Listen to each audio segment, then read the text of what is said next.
এটা যে স্বাস্থ্যকর কি স্বাস্থ্যকর না আমরা কিভাবে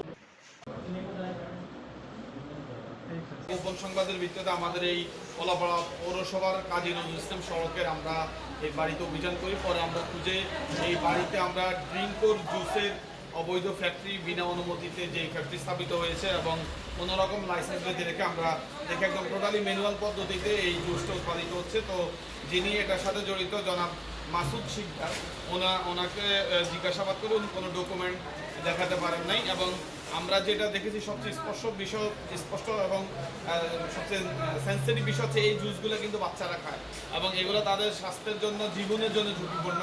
কিডনি লিভার থেকে শুরু করে অন্যান্য শরীরের অর্গানগুলো যেগুলো আছে সেগুলোর জন্য, এবং যেই প্রিজারভেটিভ অথবা যেই ইয়েগুলো আসছে সেগুলোও কিন্তু অননুমোদিত এবং সেগুলোর কোনো হেলথ কন্ডিশন নাই। আমরা বিষয়গুলো পর্যালোচনা করি। কলাপাড়া থানা ভারপ্রাপ্ত কর্মকর্তার পক্ষে আমাদের সাব ইন্সপেক্টর আছেন, আমাদের অন্যান্য কর্মকর্তারা